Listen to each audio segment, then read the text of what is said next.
que exatamente é um anel de Sauron e por que ele era tão poderoso. Consegue ver algo? Nada. Espere. Tem letras.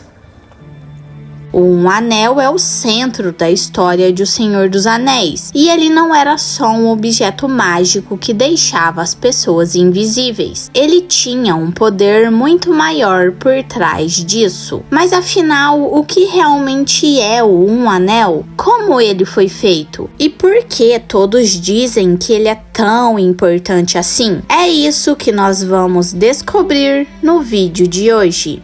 Eu tenho que destruí-lo, Sméagol. Eu tenho que destruí-lo pro nosso bem.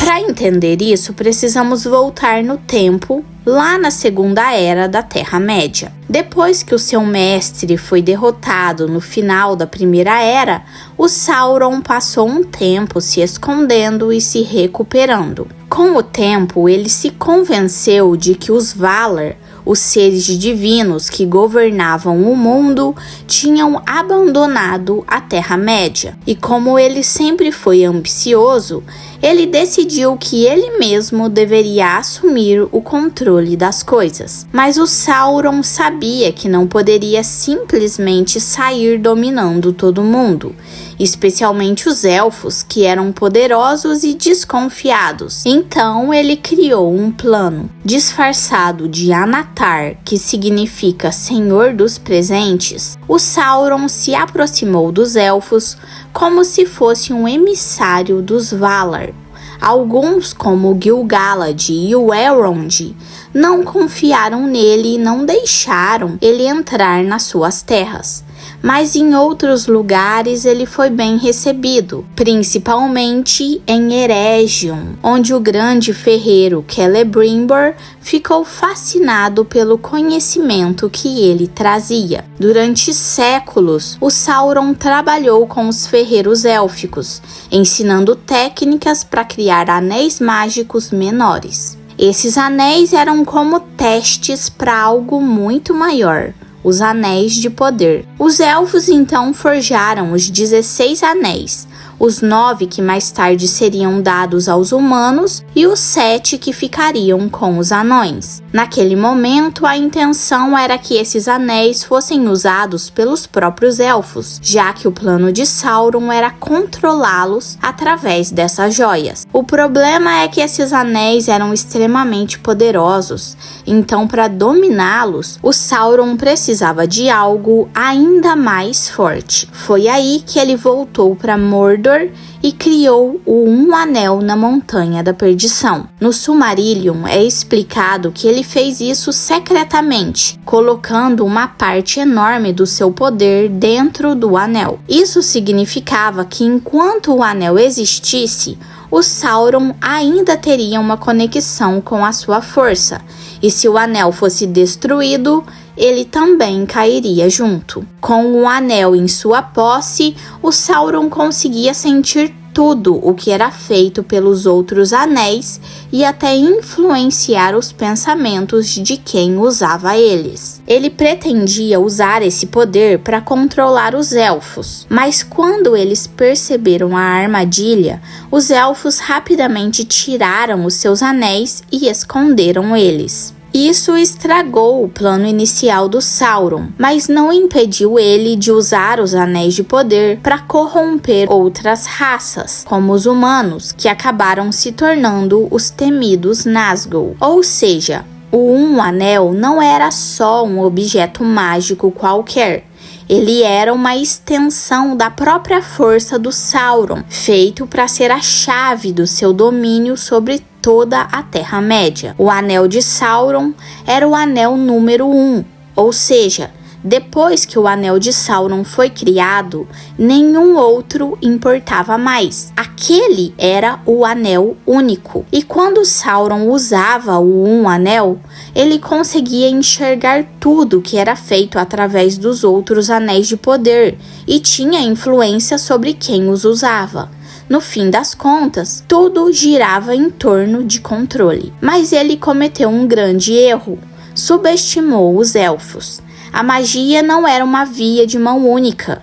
Quando ele colocou um anel no dedo, os elfos imediatamente sentiram a tentativa de manipulá-los e reagiram. Rapidamente tiraram os seus anéis para evitar cair na armadilha dele. Os 3 anéis élficos, que mais tarde ficaram com Galadriel, Elrond e Gandalf, eram um caso à parte. Eles foram feitos sem o envolvimento direto do Sauron, embora ainda utilizassem a técnica que ele próprio ensinou a Celebrimbor. Por causa disso, os seus portadores nunca usaram esses anéis enquanto Sauron estava com o Um Anel, pois sabiam que se fizessem isso, ele poderia rastreá-los e influenciá-los. Para quem não sabe, o Gandalf tinha e usava um desses anéis, o Anel de Fogo. Já os 16 anéis que foram forjados antes do Um Anel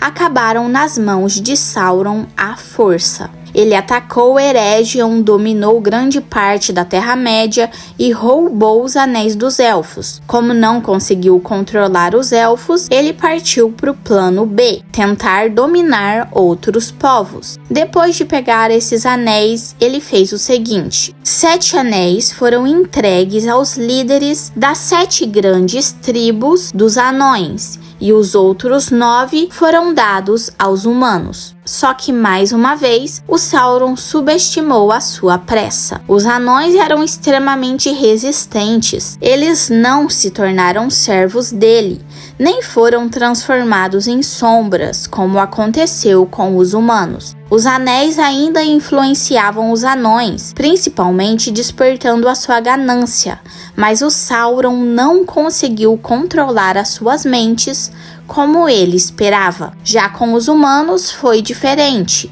Os 9 deram a eles poder e uma vida muito mais longa, mas também os corromperam lentamente. Com o tempo, os 9 portadores foram consumidos pelo poder de Sauron e se tornaram espectros completamente sobre o seu domínio, os temidos Nazgûl.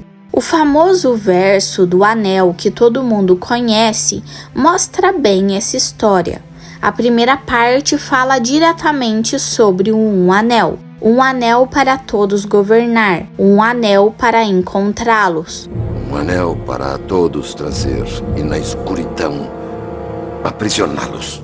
Esse trecho foi escrito pelo próprio Sauron e gravado dentro do anel, aparecendo quando exposto ao fogo. Os ferreiros élficos de Eregion ouviram essas palavras em suas mentes no momento em que Sauron forjou um anel, e foi isso que os alertou para removerem os seus. Já o restante do poema parece ter sido uma adição posterior, feita por historiadores e poetas élficos. 3 anéis para os reis élficos sob o céu, 7 para os senhores anões em seus salões de pedra, 9 para os homens mortais, condenados a morrer, 1 para o Senhor do Escuro, em seu trono sombrio, na terra de Mordor, onde as sombras se deitam. Essa parte conta onde os anéis acabaram, mas nem tudo saiu como Sauron planejou. Os 3 anéis élficos nunca foram feitos para ele controlar,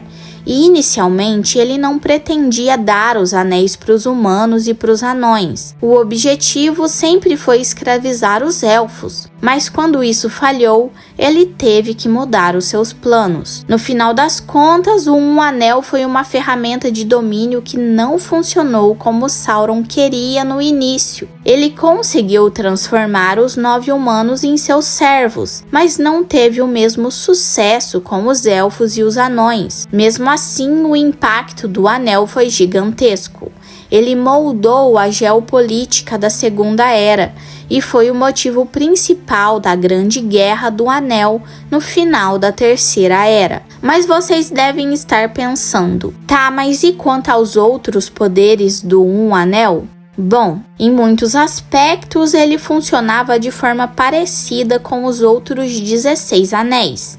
O próprio Tolkien explicou isso em uma de suas cartas, dizendo que a principal função dos Anéis de Poder era retardar a decadência, preservar o que os seus donos mais valorizavam e manter a aparência das coisas como eram. Esse era um conceito muito importante para os elfos, que sempre resistiram às mudanças do mundo.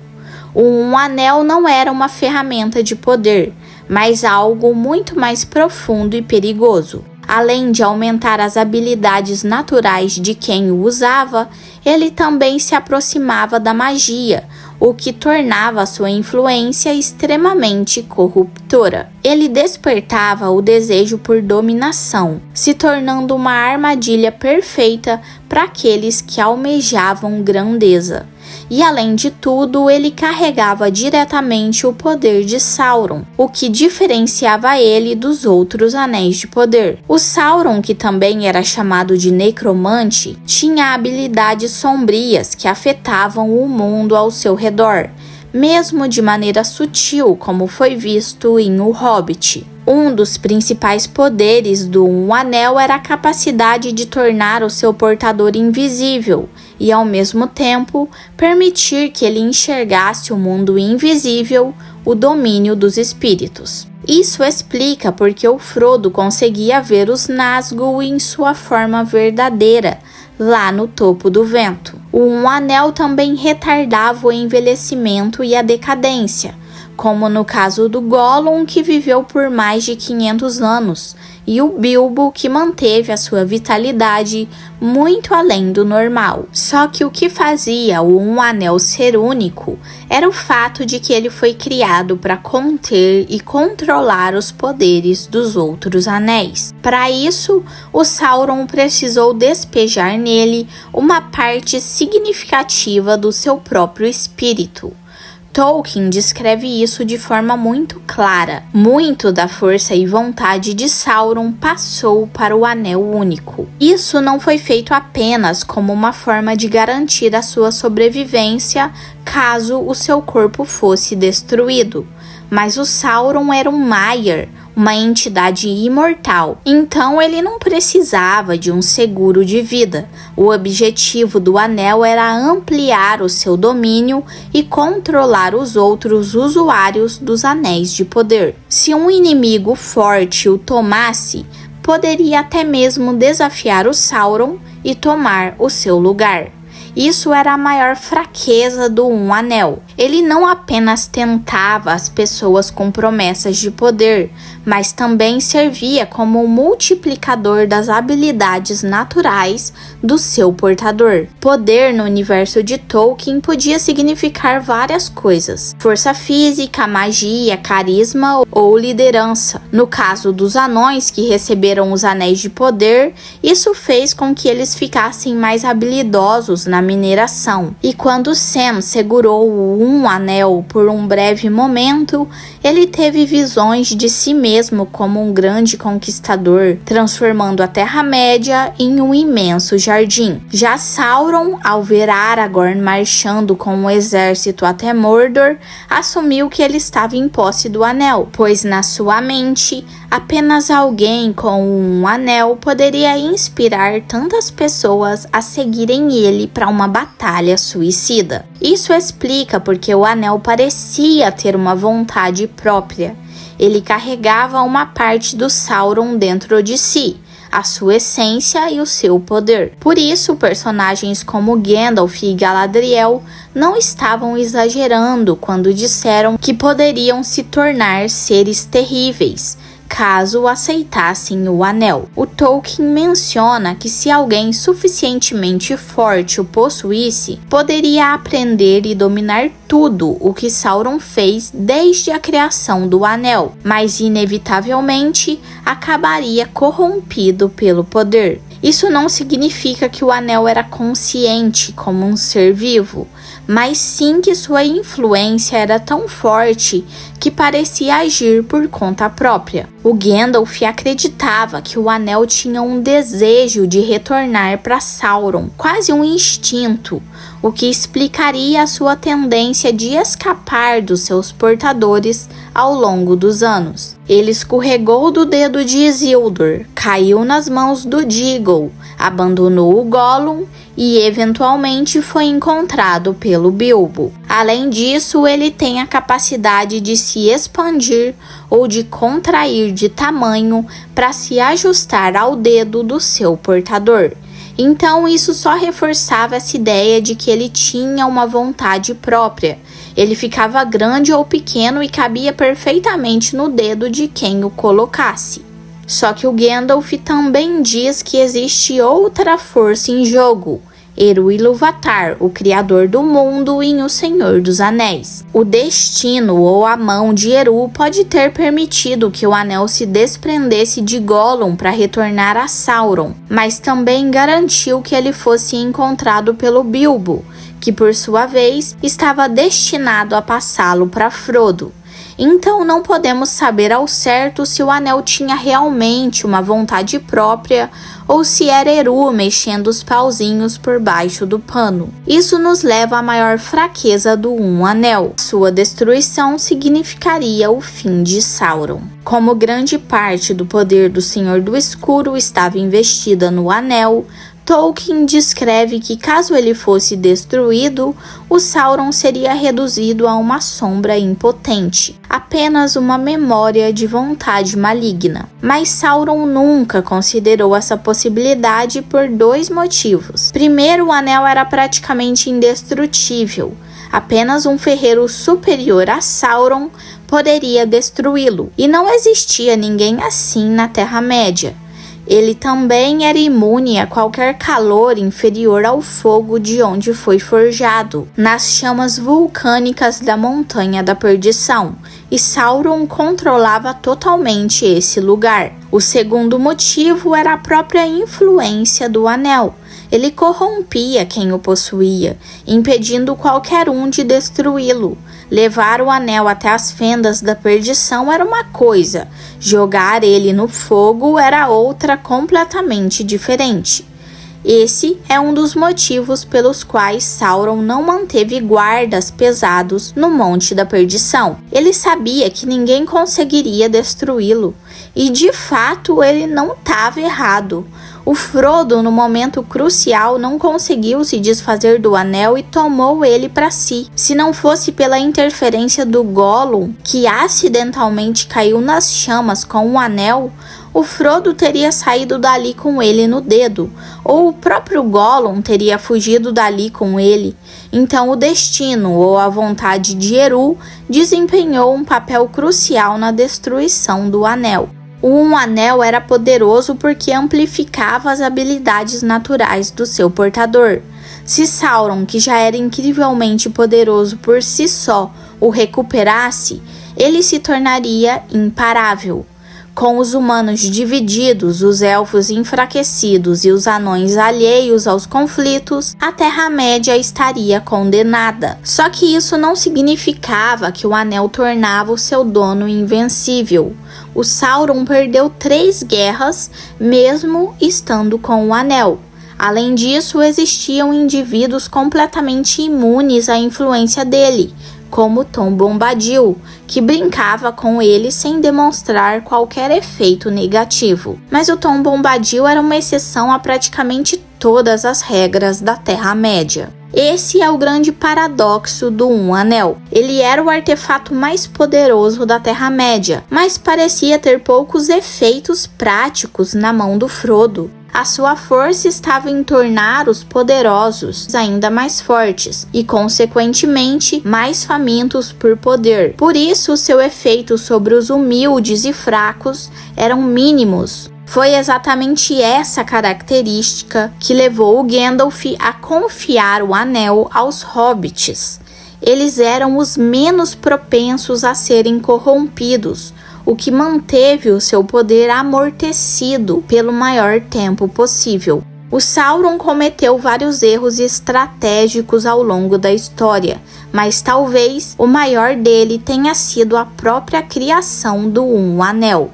Ele criou um artefato para aumentar o poder dos poderosos e nunca considerou a possibilidade de que ele poderia ser destruído não por um grande guerreiro ou um feiticeiro ambicioso, mas por um pequeno e aparentemente insignificante hobbit. Eu levarei o anel até Mordor. Porém, não conheço o caminho. Então, por hoje é isso. Não deixe de me falar o que você achou do vídeo de hoje. E por favor, não se esqueça de se inscrever para ajudar o meu canal a crescer e ative o sininho das notificações para ficar por dentro quando eu postar um vídeo novo por aqui. Até mais!